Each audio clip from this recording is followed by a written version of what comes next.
terreno financiero.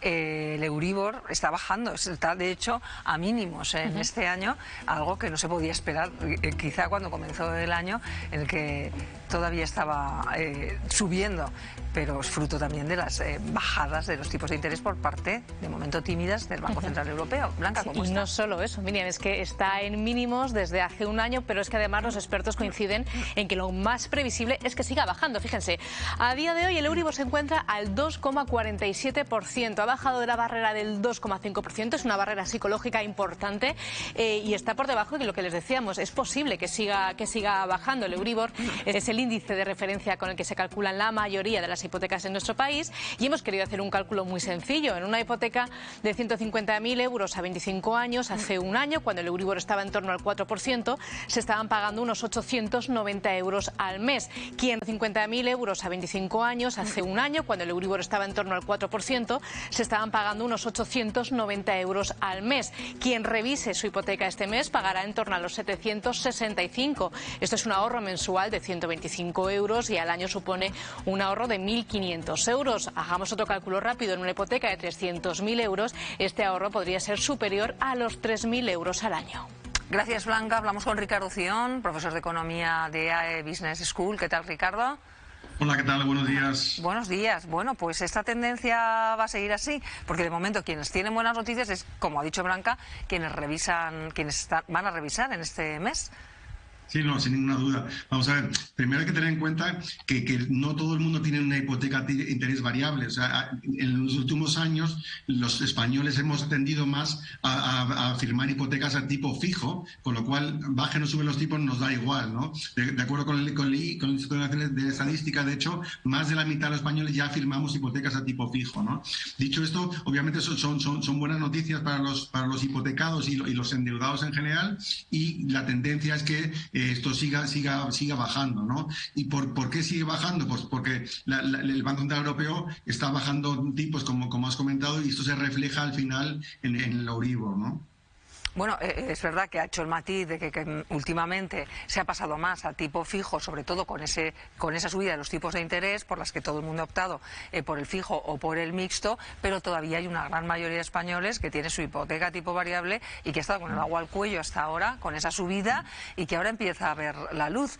Pero claro, quienes revisan ahora les afecta. Quienes revisan dentro de unos cuantos meses se van a encontrar también con una sorpresa agradable, o todo podría dar un giro en función de los acontecimientos o de factores internacionales. Ricardo. Bueno, sabemos que estamos en un momento geopolítico complicado, ¿no? Si atendemos a razones macroeconómicas, realmente hay que recordar por qué los tipos habían subido tanto, ¿no? Habían subido tanto porque la inflación había subido mucho y la herramienta que tienen los gobiernos, en este caso Europa, con el Banco Central Europeo, para tratar de reducir la inflación es subir los tipos de interés. La buena noticia, como hemos también comentado en anteriores ocasiones, es que la inflación está bajando y eso hace que los tipos de interés también estén bajando, ¿no? Si no sucede nada extraordinario y el entorno no se complica, sobre todo el precio de la energía, del petróleo, conflictos internacionales bélicos, ¿no? Podemos esperar que los tipos sigan bajando, ¿no? Ya estamos casi en el objetivo del Banco Central Europeo, que es llegar a una inflación del 2%, ya se está alcanzando. De hecho, en España ya llegamos el mes pasado al 1,8% y creemos que la bajada, bueno, todavía hay potencial. Se espera ahora una bajada de medio punto del Banco Central Europeo el 12 de diciembre, la próxima reunión, y quizás dos pequeñas bajadas todavía en enero y marzo del año 2025. A partir de ahí, si el escenario sigue igual, yo creo que podemos estar pensando en que el Euribor podría estar en unos niveles ya estables de un 2%. Y con todo eso sobre la mesa, con toda esa información ahora mismo, por ser prácticos, quien esté pensando comprarse un piso y contratar una hipoteca, ¿qué hace? También dependerá de su situación y otras cuestiones, pero debería decantarse ahora que están ya bajando por la hipoteca tipo variable, o para asegurarse y no tener sustos ir a por la fija. No, yo creo que tenemos que tener en cuenta un poco el escenario temporal, ¿no? Cuando pedimos una hipoteca, normalmente lo hacemos a 25, 20, 30 años, lo máximo que nos dé el banco, ¿no? Y en un ciclo tan largo sabemos que va a haber bajadas y subidas. Mi recomendación es, para dormir tranquilo, aunque a corto plazo estemos pagando un poco más que una hipoteca tipo variable, yo iría por un tipo fijo, porque no sabemos cómo van a estar los tipos en 5, 7, 10 o 15 años. Con lo cual, para dormir tranquilo, mi recomendación es ir a por un tipo fijo.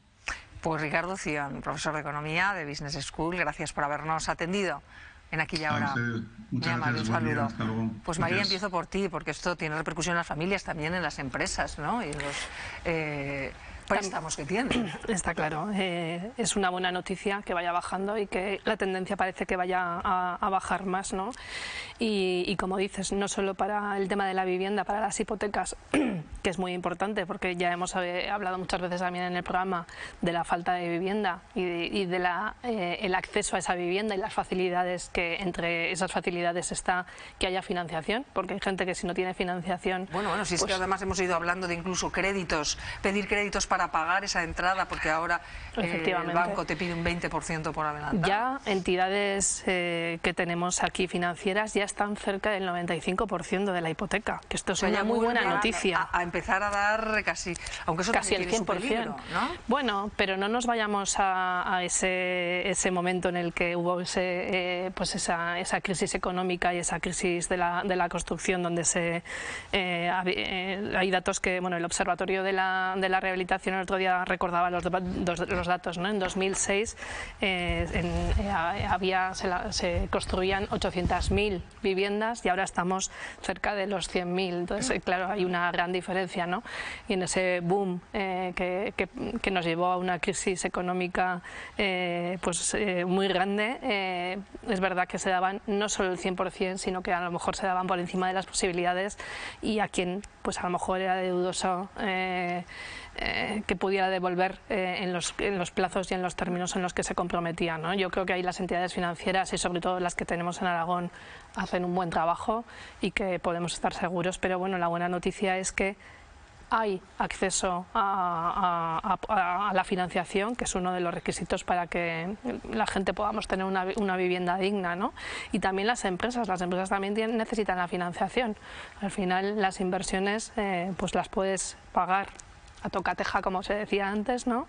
O puedes solicitar una inversión y al final tengo un amigo que siempre me dice: lo importante son las ideas, la financiación ya la buscaremos. O sea, que quien tiene una idea que tire para adelante, que la puede poner en marcha, y que hay entidades financieras que pueden ayudarte. O sea, María, sustanciando lo que acabo de oírte, con el talento que te caracteriza, aquí ante las hipotecas es para una persona de clase media o de clase baja que aspira a ser media.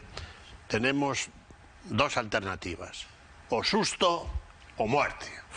Es decir, que antes las hipotecas duraban tendrías que pagarla hasta los 170 años, y ahora quedan solo en 90 años. ¿No? Yo creo que eso no es así. Es verdad que antes, cuando tú hablas de ese antes, pues se pagaban los pisos a lo mejor en 8 o 10 años, y eso pues yo creo que no lo volveremos a ver. O sea, eso. Pero es verdad que también aquí tenemos un arraigo a la propiedad. Oye, y forma parte de nuestra cultura, y hay mucho debate también en si hay que mantenerlo o no. Ahorro, Para mí es importante que este país tenga ese valor, y que queramos tener, bueno, es una forma, como tú dices, de ahorrar, y es un gran diferencial. Lo que quería subrayarte, estoy de acuerdo contigo, lo que quería subrayarte es un hecho. Aquí hablamos de cifras macroeconómicas, el de Euribor, el otro, el de la moto, la inflación subyacente, los alimentos, sí, todo eso está muy bien. Pero hay una realidad que no se puede esconder. Se pongan como quieran la brunete mediática sanchista, que hay entre 11 y 12 millones de españoles que lo están pasando fatal y que apenas llegan a final de mes. Y ahí están los últimos datos por entidades no sospechosas de que casi 9 millones de españoles o no llegan o apenas sobrepasan los 1.000 euros. Esto es así y no es de otra manera. Se pongan como quieran. No sé, me gustaría... Iba a hablar, querida amiga, pero si quieres ahora... No, porque yo sé por dónde va. No, te iba a decir que... ¿Estás de acuerdo? Estoy de acuerdo en que hay 11 millones... Tómate lo que quieras. Pero déjame acabar, que hay 11 millones de trabajadores que trabajando son trabajadores pobres. Pero digo yo que de eso no tendrá la culpa solo Pedro Sánchez, porque habrá un problema con los salarios en este país probablemente. O sea, aparte de con la inflación, que lo hay, sobre todo con la subyacente, y con el precio de la vivienda, hay un problema de actualización de salarios con el resto de Europa. Que las cifras macros funcionan muy bien, pero es verdad que aquí hay que pegar un empujón a los salarios mínimos y a los salarios de los jóvenes sobre todo. Pero no solo a los salarios, es un tema de competitividad, claro, porque en Alemania hay otros salarios, porque pero son también... más competitivos. Claro, pero tenemos que hacer... Esto es un mantra que... Claro, pero si solo hablamos de salarios, al final parece que el empresario se lo queda, y eso no es así. No, yo no estoy diciendo eso. No, digo que parece, no digo que lo digas, que sé que no lo piensas, ¿no? Es verdad que España tiene estructuralmente un problema de competitividad. Yo soy partidario de que el trabajador... Venga, que acabe Carmen y luego que no me deja, que es que no me deja. Que hay un problema de competitividad que siempre lo estaba diciendo hasta Felipe González en su momento, que España tiene un problema. Además somos intensivos en horas de trabajo, pero poco competitivos. Y que esa transformación industrial tenemos que hacerla, de lo que queda de la poca industria que queda en el mercado global financiero e industrial. La tenemos que hacer, pero eso llevará probablemente a que se mejoren los salarios. Si somos más competitivos, seremos más competitivos salarialmente. No, sí, quería decir que en relación con lo que ha apuntado María, yo estoy de acuerdo. Creo que sería muy bueno que los trabajadores recibamos todo el dinero que pagan la empresa por nosotros. Uy, no. Eso es muy complicado. Ese es el modelo anti-impositivo. Espera, finalmente. Perdón. Y finalmente, fíjate si es importante este tema, estos son asuntos de comer, que los primeros estudios más relevantes de grandes universidades y de CISAN en los Estados Unidos respecto a la arrolladora victoria inapelable de Trump ha sido que en los últimos 4 años los norteamericanos han sufrido un 25% en el coste de los temas básicos como son los alimentos y tal. Y eso ha sido absolutamente decisorio. Si está de acuerdo con tu diagnóstico de por qué ha ganado Trump, que claramente ha sido por eso, todo el mundo lo dice, por un tema económico, si nos quedamos todo el salario que recibimos y no cotizamos y no